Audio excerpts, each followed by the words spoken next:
Why? Half of the world's expenditures. Why? Here's the deal. I'm tired of being the world's policeman. We can't do it anymore. But in most cases, we're not the world's policemen. We're the world's loiterers. We need to have a new no loitering policy. And that policy comes from the progressives. The Republicans, they say, we're going to send the green helmets in, and we're going to nation build our way to global security. Be more like us. The liberals, the Democratic progressives, they say we'll do it through the United Nations. We'll send in the blue helmets, which we pay for. This doesn't work. The idea of let's take our armies and eventually put blue helmets or green helmets on them doesn't work. I don't want a global government. I don't want a global military force. And for all of the Donald Rumsfelds out there who are watching me cursing me out right now because this is no time to get rid and cut defense spending, this will help. Are you ready? This is the world's spending. This is how much, this is who accounts for all of the military spending in the world. Here it is. There's South Asia, Africa. This part is Russia right here. Here's the Middle East, East Asia. Here's China. This is all Europe. Here's America. Almost half of every dollar spent on all military expenditures in the entire globe, we spend 47% of it. The next biggest spender is Europe. That, by the way, is not a country. That's a whole collection of countries. 20%. $289 billion is what they spend on military-related expenses. $289 billion for everything. We spend $250 billion protecting their ass and fighting a war we're supposed to be partners with. For our defense? Don't tell me we can't afford to cut back, because we can. We've already found over $400 billion to trim from the budget, and we've just done a few things.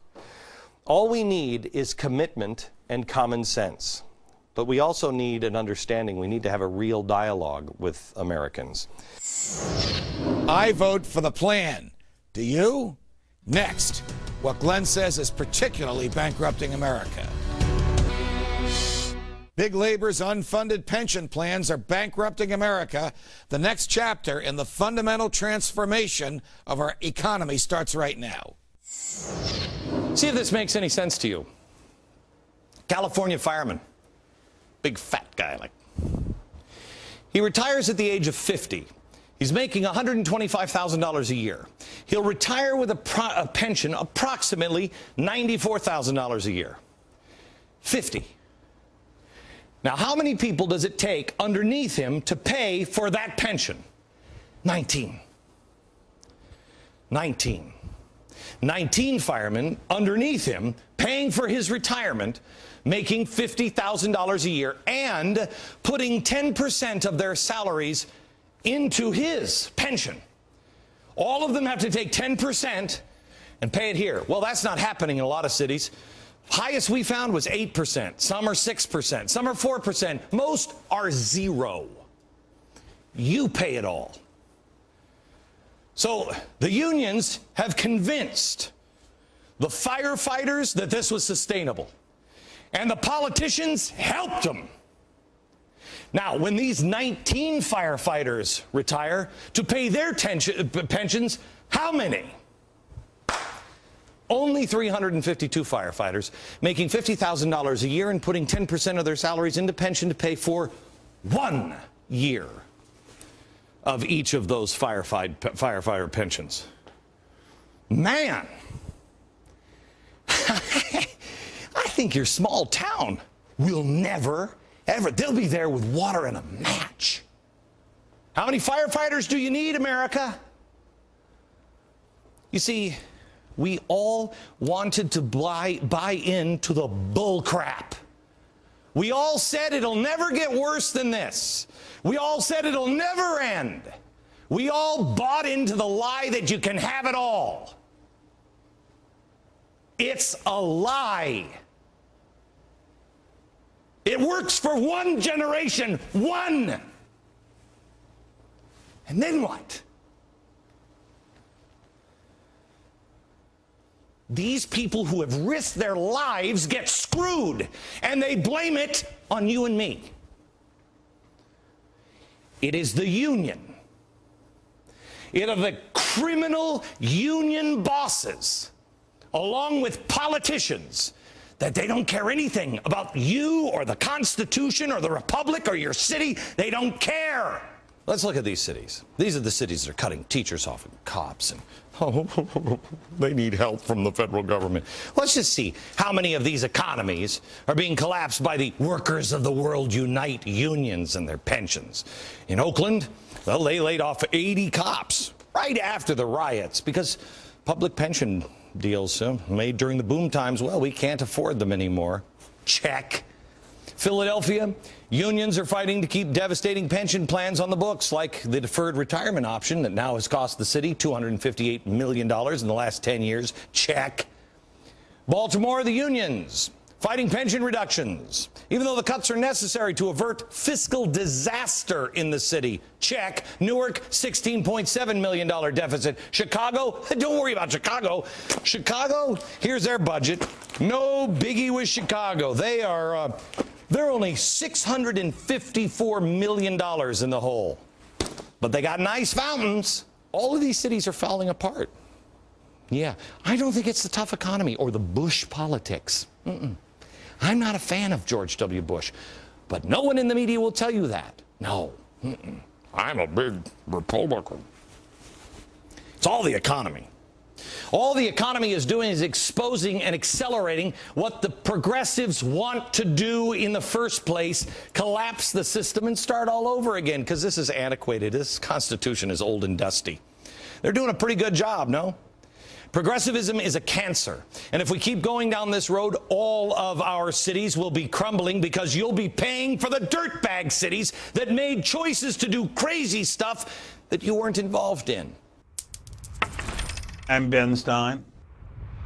There is no doubt that pension plans and benefits and guarantees for government workers in the states and municipalities of America are going to wreak havoc. They're already wreaking havoc. It can't last. There is no reason why a hard-working taxi driver or bank teller should have to subsidize at astronomical pension rates a retired civil servant. It's just not right, and it's going to bankrupt America. Next, I'm going to tie this crash course all together. Back in a moment.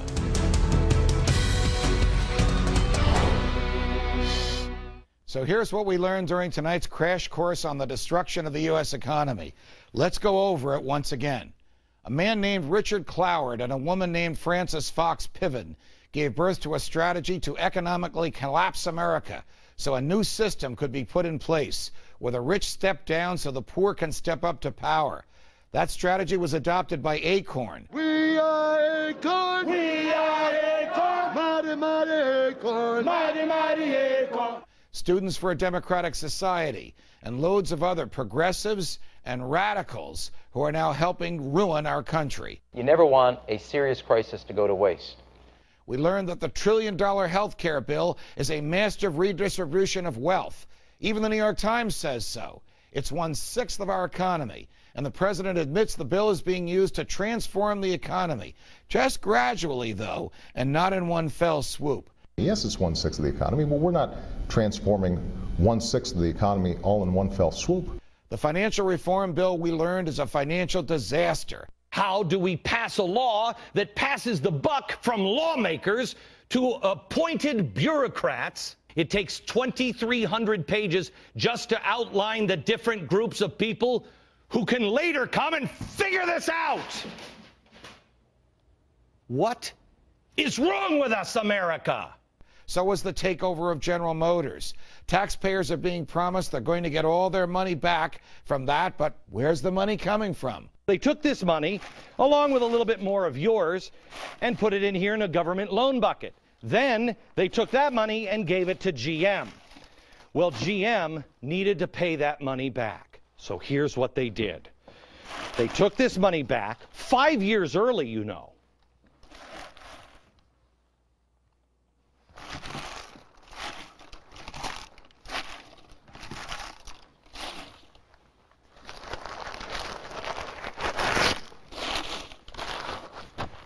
That's how they paid you back.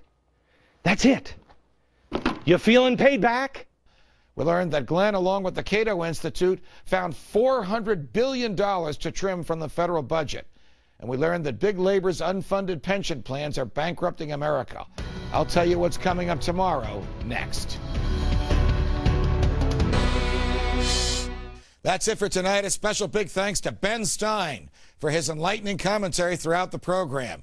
For more economic words of wisdom from Ben, his latest book is called The Little Book of Bulletproof Investing.